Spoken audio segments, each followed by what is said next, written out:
En este video vamos a tratar de un asunto sobre el cual debemos tener mucho cuidado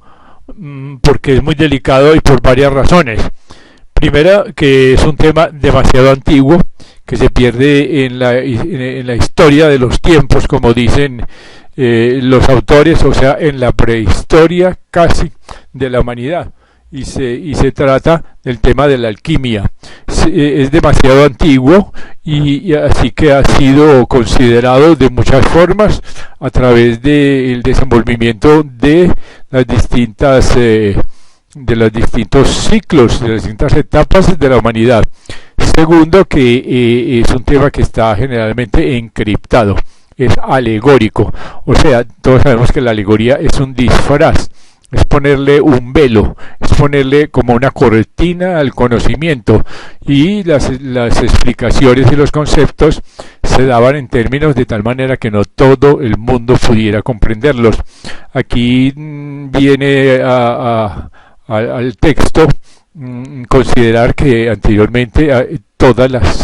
las culturas enseñaban su ciencia, su religión y su filosofía de dos formas diferentes. Una para el público, que era muy ingenua, que era muy infantil, donde se le escondían a la gente el verdadero significado de muchas verdades y muchas doctrinas, que era la exotérica, que ya no se usa, que está superada, porque se supone que la humanidad tiene un grado de intelecto, no es que sea más inteligente, pero tiene un grado de escolaridad y un grado de evolución de conciencia y un grado de evolución espiritual, donde ya se les pueden explicar a la gente las doctrinas y los conocimientos que anteriormente eran esotéricos, que eran secretos, que eran solo para iniciados, filósofos o sacerdotes. Así que en el siglo XIX y en el siglo XX fueron publicadas muchísimas obras donde al público en general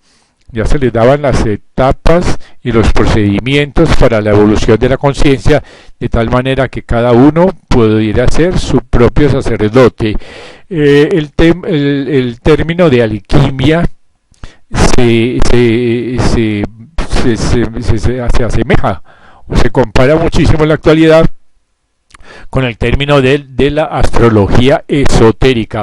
Todos sabemos que algunos autores como Oscar Adler y Alice Bailey publicaron libros de astrología esotérica, donde se le dan al público en general las técnicas, los conocimientos para transformar en algo superior, en madurez, su conciencia sobre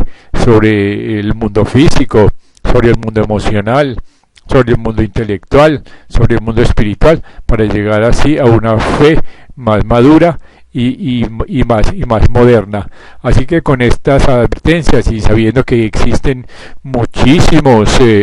autores que son calificados como de alquimistas en la historia de la filosofía, hay que tener mucho cuidado con los libros de esos autores, porque como ya dijimos, son puras alegorías, están escritos en símbolos y hay que saberlos desencriptar. La persona que dio en el siglo pasado quizás el mayor número de conocimientos esotéricos al público en general fue la filósofa rusa Elena Blavatsky, en una obra que se llama La Doctrina Secreta, que no es una obra sino 6 tomos, una auténtica enciclopedia de conocimientos metafísicos y esotéricos, pero explicados en una forma en que ya el público los pudiera comprender. Ella dio al público las 7 etapas evolutivas del universo en su libro Cosmogénesis, y sobre todo las 7 etapas evolutivas del proyecto humano en un libro que la hizo ultra famosa, que es el de Antropogénesis. Pero de todas maneras, volviendo al término que nos ocupa, que es el término de la alquimia, nos vamos a guiar por un libro escrito también por la ya mencionada Elena Blavatsky, que se llama Filosofías Orientales y Filosofías Comparadas. Y este libro es pues mucho más barato, mucho más asequible, mucho más popular que La Doctrina Secreta, que es alta filosofía y que a veces la gente no entiende estos términos sin conocimientos previos de filosofía. Así que sobre la alquimia dice lo siguiente: es un término derivado del árabe,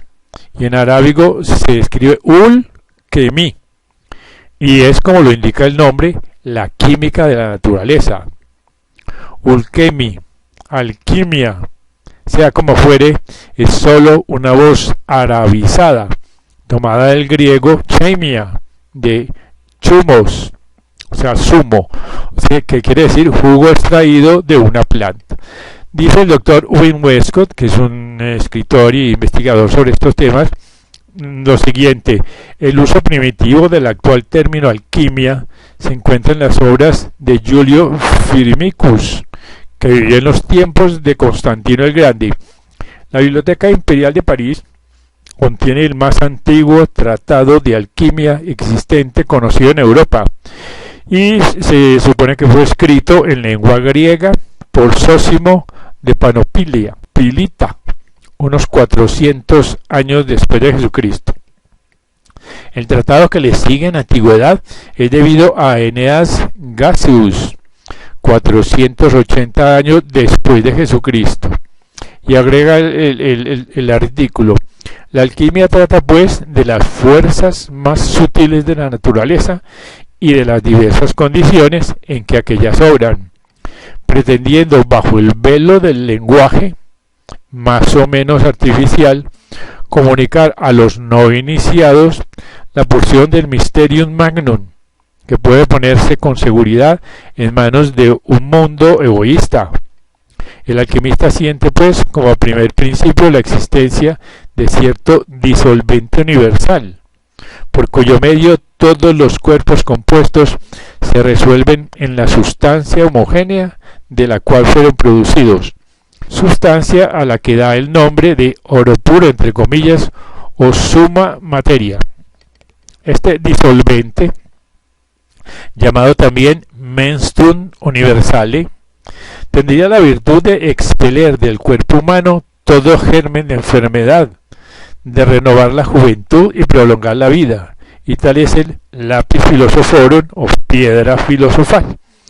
La alquimia penetró pues por vez primera en Europa por conducto de Geber, el gran sabio y filósofo árabe, en el siglo VIII de nuestra era, pero fue conocida y practicada muchos siglos antes en la China y en Egipto. Así que numerosos papiros sobre alquimia y otras pruebas que demuestran que era el estudio favorito de los reyes y sacerdotes,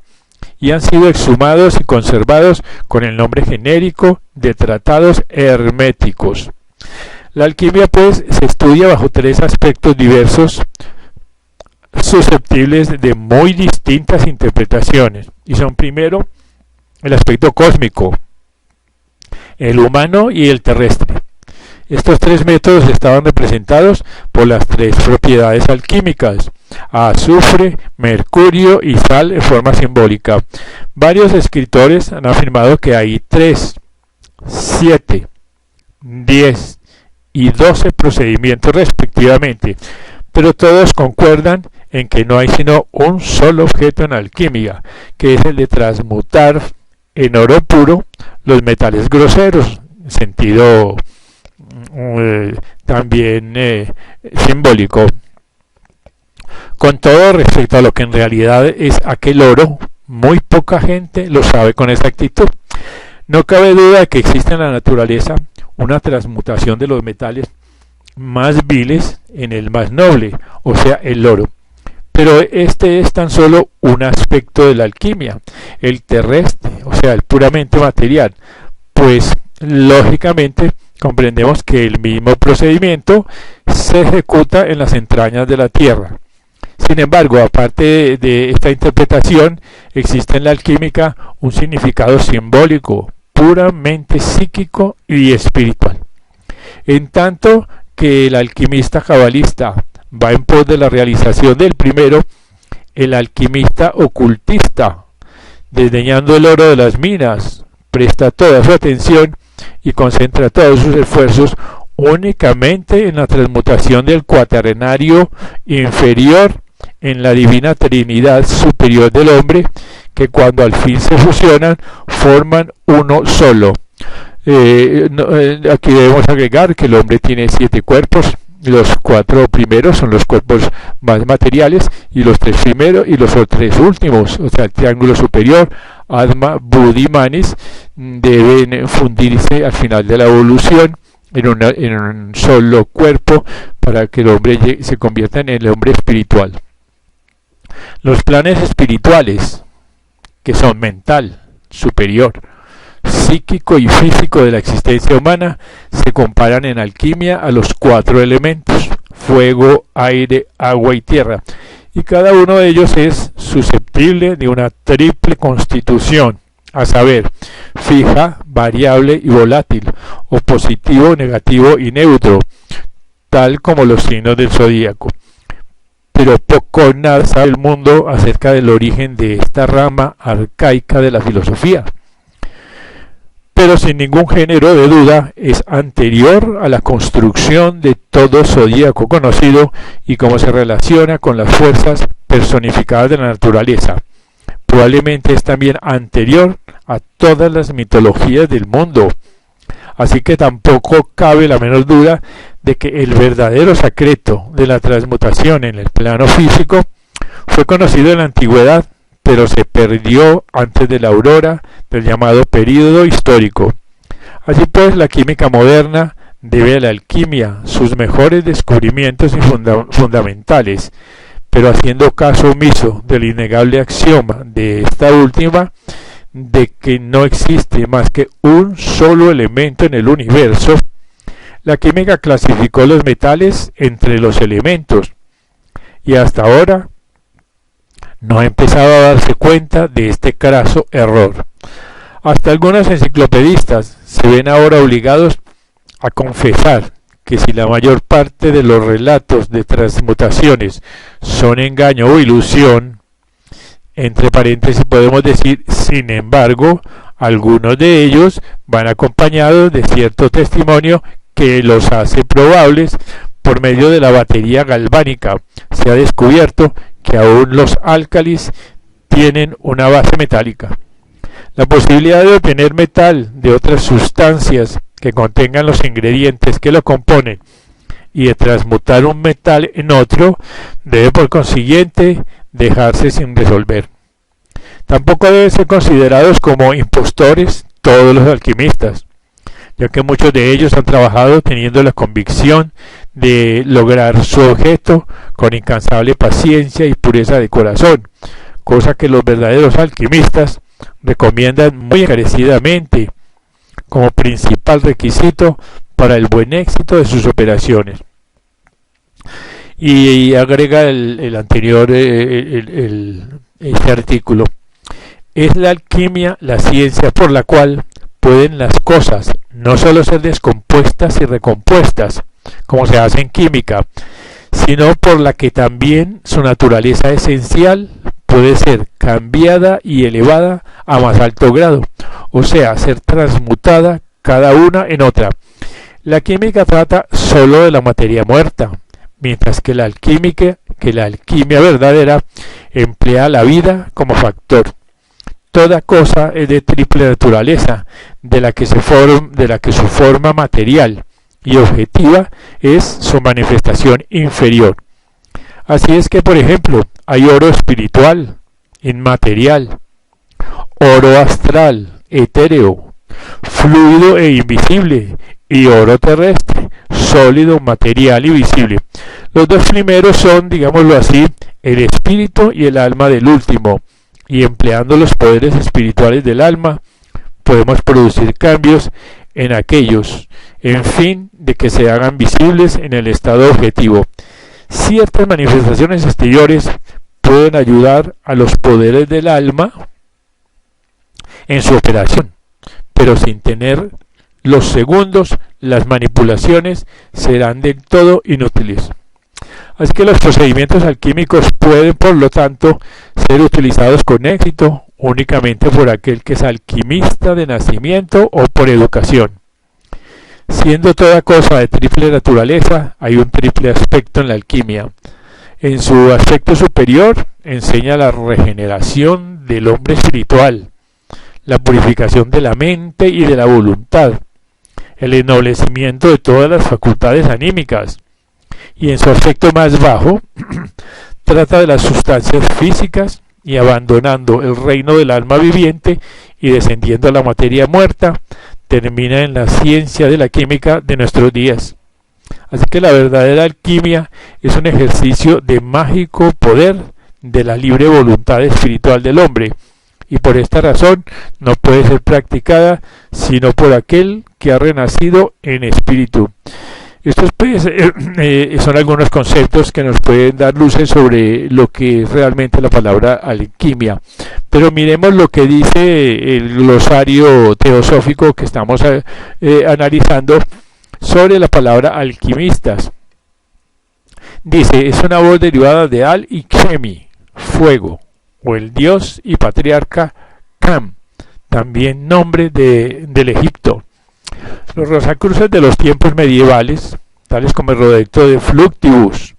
Roberto Flud, Paracelso, Tomás Bauhan, Eugenio Filaletis y otros, eran todos alquimistas que iban en busca del espíritu oculto en toda materia inorgánica. Alguna gente, mejor diremos la gran mayoría, ha acusado a los alquimistas de charlatanes e impostores. Pero con toda seguridad, hombres tales como Rogerio Bacon, Agripa, Enrique Currat y el árabe Geber, el primero que introdujo en Europa algunos de los secretos de la química, difícilmente pueden ser calificados de impostores y mucho menos de locos. Así que algunos hombres de ciencia que están reformando la física sobre la base de la teoría atómica de Demócrito, según lo expuso de nuevo John Dalton, tienen por conveniente olvidar que Demócrito de Abdera fue alquimista y que la inteligencia que fue capaz de penetrar tan adentro en los secretos, en las secretas operaciones de la naturaleza en una determinada dirección, debía haber tenido buenas razones para estudiar y llegar a ser un filósofo hermético. Olao Berroquio dice que la cuna de la alquimia debe buscarse en los tiempos más remotos. Esta pues es la opinión de los teósofos sobre el término y la ciencia de la alquimia.